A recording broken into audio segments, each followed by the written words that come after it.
WhatsApp guys, car से related बहुत सारे ऐसे कॉमन फैक्ट्स हैं जिनका रीज़न काफ़ी ज़्यादा अनकॉमन है।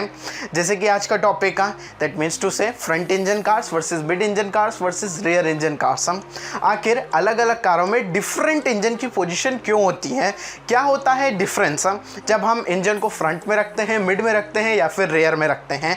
देखेंगे इन तीनों में डिफरेंस एंड जानेंगे कि कौन सी इंजन वाली कार जो है सबसे ज़्यादा बेहतर होती है। बट वीडियो स्टार्ट करने से पहले अगर आपको मोटिवेशनल से रिलेटेड कोई वीडियो देखना है तो आप मेरे दूसरे चैनल पे विजिट कर सकते हैं, पार्ट्स ओनिंग।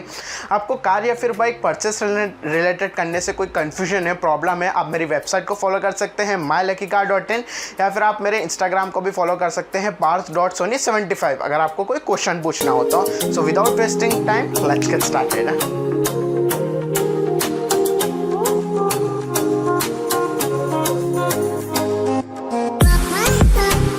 सबसे पहले तो ये जान लेते हैं कि आखिर डिफरेंट इंजन की पोजीशंस हमें क्यों देखने को मिलती हैं। ये बात तो हम जानते हैं कि कार के कितने सारे सेगमेंट्स हैं, hatchback, sedan, SUV, compact SUV, premier hatchback and compact sedan. अगर गाड़ी को स्टेबल रखना है चलते समय तो उसका वेट डिस्ट्रीब्यूशन प्रॉपर होना चाहिए। दैट मीन्स टू से कि फ्रंट टायर्स में एंड रियर टायर्स में जो वेट का डिस्ट्रीब्यूशन होना चाहिए वो एग्जैक्ट और प्रॉपर होना चाहिए, तभी जो है गाड़ी चलते समय स्टेबल रहेगी। तो इसी डिस्ट्रीब्यूशन को मेंटेन करने के लिए, इसी वेट को डिस्ट्रीब्यूट करने के लिए और गाड़ी को स्टेबल रखने के लिए जो है यहाँ पे हमें डिफरेंट इंजन की कार्स देखने को मिलती हैं। क्योंकि ये बात तो जानते हैं कि एसयूवी में पैसेंजर ज़्यादा होते हैं, हैचबैक में कम होते हैं और सेडान में स्पेस काफ़ी ज़्यादा होती है। तो अलग अलग डायमेंशंस की कार के हिसाब से यहाँ पे जो है वेट डिस्ट्रीब्यूशन और स्टेबिलिटी हमें अलग अलग देखने को मिलती है। अब जान लेते हैं कि आखिर हमें फ्रंट इंजन कार्स क्यों देखने को मिलती हैं। अब ये बात तो जानते ही होंगे कि वर्ल्ड में जितनी भी कारें हैं उसमें से 95% कार फ्रंट इंजन कार्स ही हैं। So definitely front engine cars के काफ़ी ज़्यादा एडवांटेजेस हैं। सबसे पहला एडवांटेज कि अगर इंजन जो है फ्रंट की तरफ प्लेस रहता है तो वहाँ पे कार का इंजन में एयर फ्लो काफ़ी ज़्यादा मेंटेन रहता है, जिसकी वजह से गाड़ी हीट अप नहीं होती और गाड़ी जो है स्मूथ चलती है। सेकेंड एडवांटेजेस की बात करें तो मैंने बताया था आपको वेट डिस्ट्रीब्यूशन का खेल। तो यहाँ पे जितनी भी फ्रंट इंजन वाली कार्स रहती हैं इनमें दो टाइप के वेट डिस्ट्रीब्यूशन किए जाते हैं, 70:30 या फिर 60:40। 70:30 मीन्स 70% वेट हमें फ्रंट टायर्स में देखने को मिलेगा एंड 40% वेट रियर टायर्स में देखने को मिलेगा। एंड देन फिर हैचबैक और एसयूवी के हिसाब से यहाँ पे वेट 60:40 का भी देखने को मिल जाता है, यानी कि 60% वेट फ्रंट टायर्स में होगा तो 40% वेट रियर टायर्स में ही होगा। तो वेट डिस्ट्रीब्यूशन और स्टेबिलिटी मेंटेन करने के लिए ये वेट डिस्ट्रीब्यूशन लगाना ज़रूरी है, वेट डिस्ट्रीब्यूशन रखना ज़रूरी है। और फ्रंट इंजन कार्स में वेट डिस्ट्रीब्यूशन जो है प्रॉपर्ली डिस्ट्रीब्यूट हो जाता है, जिसकी वजह से गाड़ी स्टेबल बनी रहती है। इसका थर्ड फ़ायदा ये है कि हमें कैबिन स्पेस अच्छी मिल जाती है, पैसेंजर कैबिन स्पेस, जिसकी वजह से जो है यहाँ पे स्ट्रेस नहीं आता और गाड़ी स्मूथ चलती जाती है। तो ये थे इसके फ्रंट इंजन के फ़ायदे। अब देख लेते हैं फ्रंट इंजन के कुछ नुकसान। इसका एक ही नुकसान ये है कि गाड़ी अंडर स्टीयर होने लगती है। ओवर स्टीयर, अंडर स्टीयर क्या होता है अगर आपको जानना है तो कमेंट सेक्शन में बता देना, मैं इसकी डिटेल वीडियो बना दूंगा।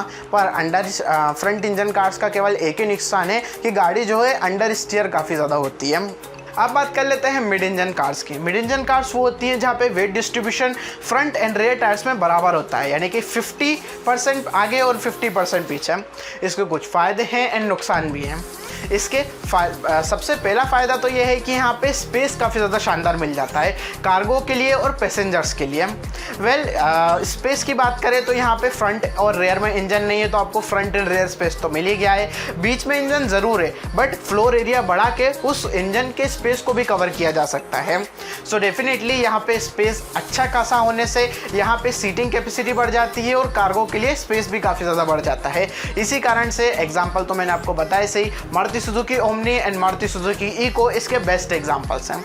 सो डेफिनेटली ये दोनों ही, खासकर मारुति सुजुकी ओमनी तो कार्गो के लिए बहुत ज़्यादा यूज़ होती है। और अगर आपको अच्छे स्पेस वाली कार चाहिए एक लिमिटेड डायमेंशंस में तो फिर मारुति सुजुकी इको का तो क्या कहना। So definitely mid engine cars के तो यही एडवांटेजेस हैं। बात करें इसके डिसएडवांटेजेस की तो गाड़ी हाई स्पीड पे काफ़ी ज़्यादा डिसस्टेबल हो जाती है। आपने देखा ही होगा ट्रक्स अगर वो हाई स्पीड पे टायर स्टीयरिंग को एकदम से टर्न करते करते हैं, एकदम से मोड़ते हैं तो गाड़ी जो है रोल ओवर कर जाती है। यही बॉडी रोल ओवर की समस्या यहाँ पे मारुति सुजुकी ओमनी और इको में भी देखने को मिलती है। इसी कारण से जो ड्राइविंग एंथुसियास्ट हैं वो मारुति सुजुकी ओमनी और इको को लेना पसंद नहीं करते हैं बॉडी रोल ओवर के कारण, और यही इसका मेजर डिसएडवांटेजेस भी है।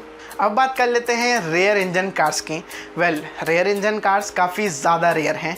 केवल 2 से 3% कार ही ऐसी हैं जो आपको रेयर इंजन देखने को मिलेंगी। Maximum to maximum rear engine cars आपको स्पोर्ट्स कार ही देखने को मिलेंगी। क्यों? क्योंकि इसमें एरोडायनेमिक में काफ़ी ज़्यादा बेनिफिशियल होती हैं rear engine cars.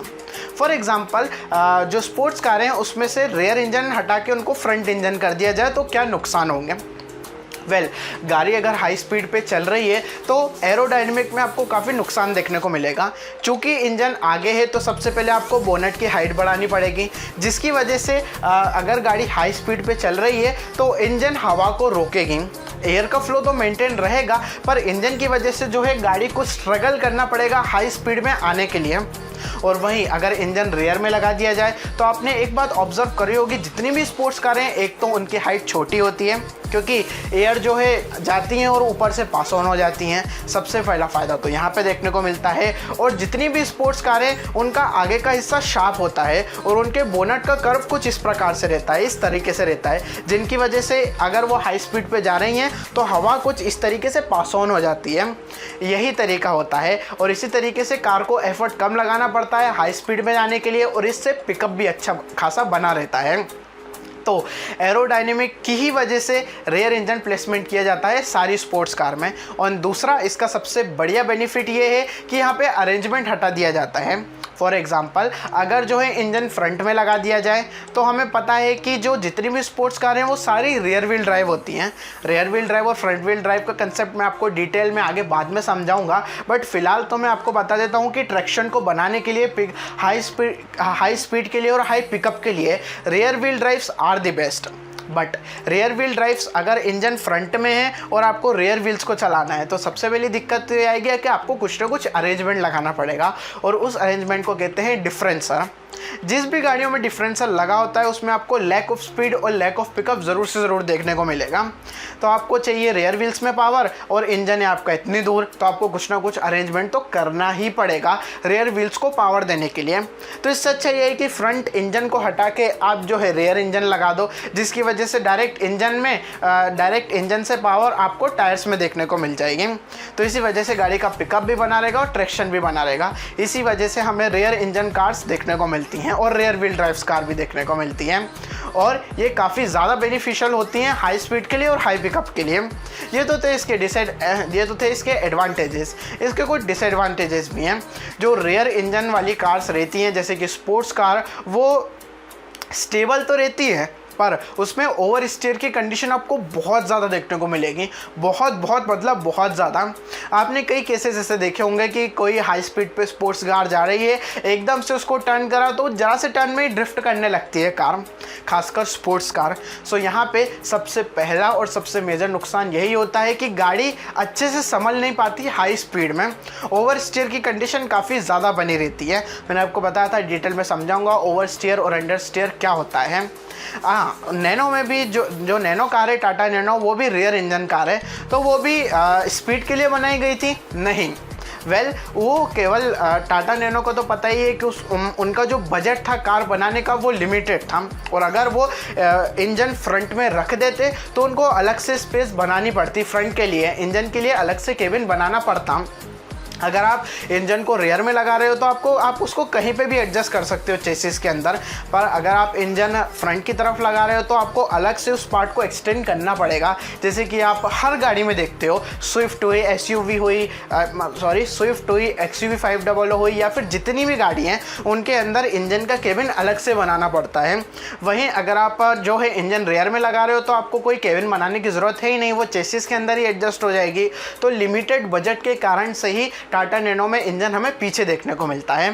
So guys, ये तो थे कुछ कॉमन फैक्ट्स के अननोन रीजंस कि आई होप आपको काफ़ी ज़्यादा नॉलेज मिली हो in difference in between front engine cars, mid engine cars versus rear engine cars. आज आपको राज समझ में आएगा कि आखिर इंजन का प्लेसमेंट अलग अलग क्यों किया जाता है। एक बात मैं बताना भूल गया था, रेयर इंजन कार्स में वेट डिस्ट्रीब्यूशन है। वेट डिस्ट्रीब्यूशन यहाँ पे 30:70 रहता है या फिर 40:60 रहता है। तो मैक्सिमम वेट यहाँ पे पीछे की तरफ रहता है। इसी वजह से रेयर इंजन कार्स में चूँकि इंजन बड़ा होता है, जिसकी वजह से पीछे स्पेस भी नहीं बचती है, और इसी कारण से मैक्सिमम जो रेयर इंजन कार्स रहती हैं, खासकर स्पोर्ट्स कार, वो अधिकतर 2 सीटर ही रहती है। तो आज आपको ये भी राज समझ में आ गया कि सारी स्पोर्ट्स कार आखिर 2 सीटर रहती क्यों हैं, क्योंकि इंजन काफ़ी ज़्यादा बड़ा है। तो डेफिनेटली उसके आप ओमनी की तरह वहाँ पे आप उसकी हाइट तो बढ़ा ही नहीं सकते, क्योंकि एरोडायनेमिक में काफ़ी ज़्यादा नुकसान होगा। तो पीछे इंजन होता है, जितनी भी स्पेस बचती है उसको यूटिलाइज कर देते हैं, 2 पैसेंजर्स के लिए डिवोट कर देते हैं। तो आई होप आपको वीडियो पसंद आया होगा, डिफरेंस समझ में आया होगा in between front engine, mid engine and rear engine cars. So इस वीडियो को पसंद आया तो इस वीडियो को लाइक, सब्सक्राइब एंड शेयर कर देना यार। And finally thanks for watching.